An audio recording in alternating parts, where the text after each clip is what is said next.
Hi, this is William from Great Affordable Watches, and in this video I'm gonna take a look at the Spinnaker Tesei Titanium. And I recently reviewed its brother, the Tesei Bronze. And the main difference between these two watches are that the Tesei Titanium got a case made out of titanium, of course, while the Bronze edition got a bronze case. We're gonna go through some similarities and differences between these two watches later in this video. But first off, let's start off with the specifications. The case size is 43 millimeters in diameter. The lug width is 22 millimeters. Its case thickness is around 14 to 15 millimeters. Spinnaker's website says 15, but I believe it's closer to 14. It got a sapphire crystal and a 120 click unidirectional bezel with a ceramic bezel insert. It is water resistant down to 200 meters or 20 ATM, and it got the Miura 8215 movement.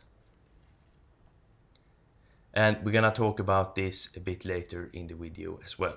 Okay, let's start off with some similarities between the titanium and the bronze version. As we can see, both of these watches have a very similar case design, very similar crown guards and crown. So in that regard, they look very similar, but the bezel insert and the dial is very different. So both of these watches give off a very different feel and look, while in profile they look pretty similar. Also, the Tesei Titanium is a bit thinner than the bronze version, and that has probably something to do with the water resistance, because the water resistance of the bronze edition is 300 meters, while on the titanium it is 200 meters. And in my opinion, I think 200 meters is good enough for me, at least.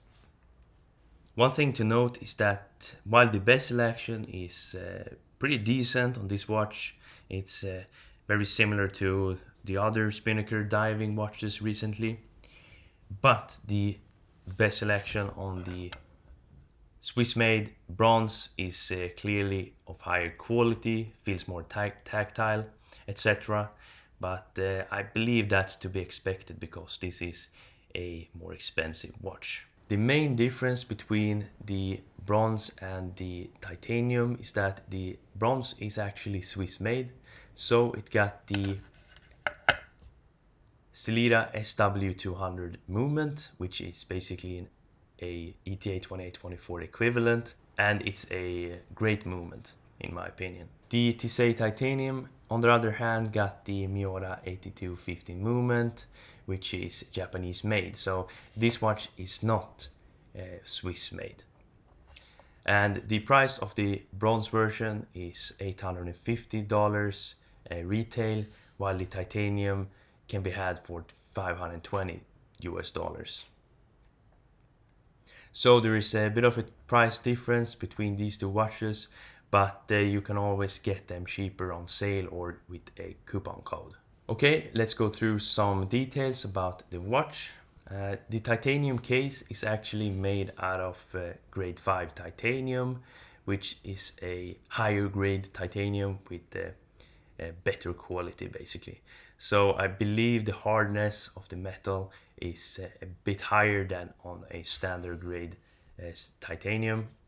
So that's really nice that they have used a higher grade titanium, because typical or regular standard grade titanium can be a bit softer, or is a bit softer than regular steel, so the watch is easily scratched.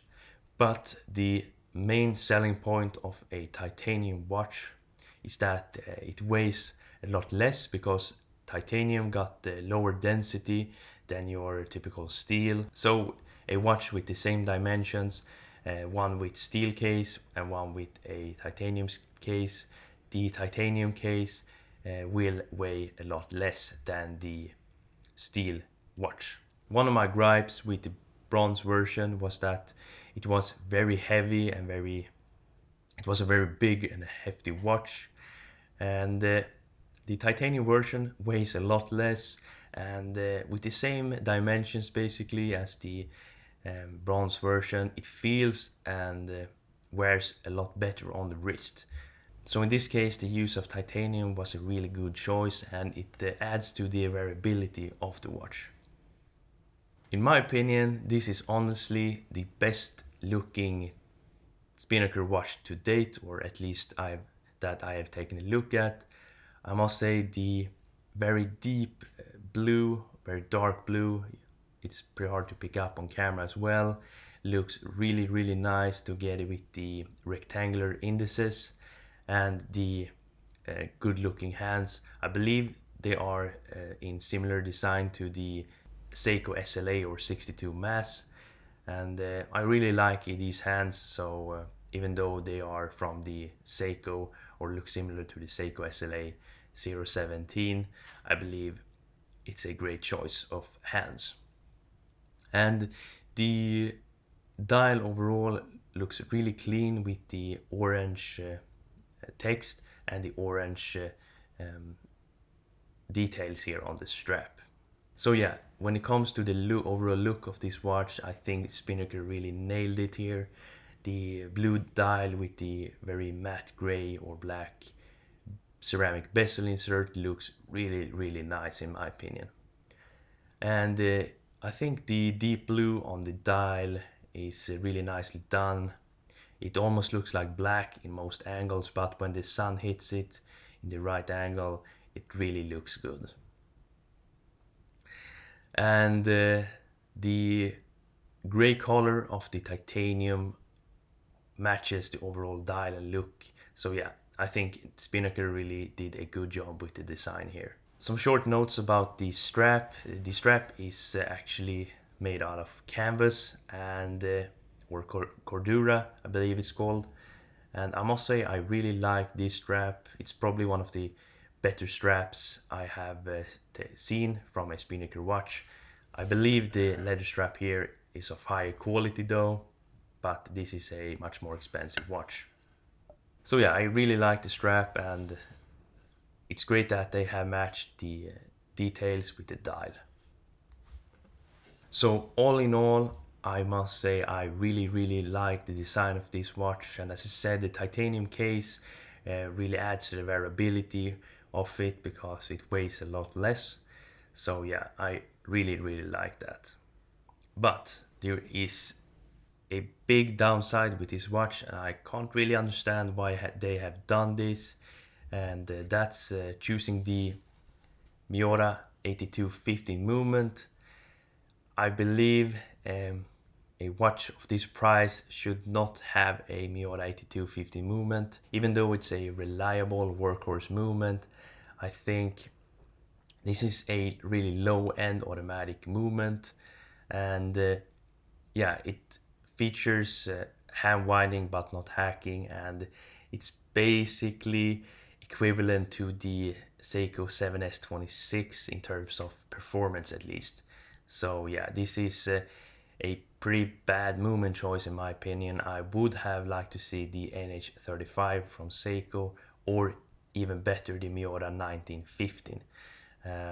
That movement is a lot better in my opinion than this one, at least in terms of performance.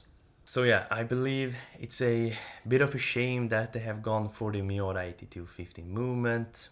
I believe it's to keep the costs down, because I think that grade 5 titanium is a bit more expensive than regular steel. So yeah, they have to cut costs somewhere, but for $520 retail, I believe they could have gone for the Seiko NH35 movement at least. But overall, other than the bad movement choice, I really like this watch. It's definitely my favorite watch from Spinnaker when it comes to design or aesthetics. So if you can overlook the movement in this watch, I believe this is a really excellent and good looking watch. But as I said, the movement yeah, that's a big gripe in my opinion. So before we end this video, I just want to do a quick wrist shot, so be right back. Okay, here it is, and as we can see, it still wears pretty big for my 7-inch wrist, but thanks to the density of titanium, it doesn't feel too heavy. I think it feels perfect in terms of weight at least. But yeah, I believe it sits pretty nicely. It sits similar to the Spinnaker Spence I recently reviewed as well. So if you like the general size of Spinnaker watches, I believe you will be satisfied. But I would like to see a smaller version of this watch. In that case, I think it would be a real winner in my opinion. So for the next version of this watch, I would like to see a 40mm case and a better movement. If they would fix these two things, I would say that this is the absolute best watch from Spinnaker. But as I said before, the design and aesthetics of this watch is excellent. It looks really, really nice, all in all, but the movement is a bit of a downside. So let me know what you think of this watch down in the comment section. Is the movement a big downside of this watch, or do you not care about it? Let me know down in the comment section. So if you like this video, leave a like, and if you haven't subscribed to my channel already, please do that for more watch related content, and I hope I see you in the next one. Bye.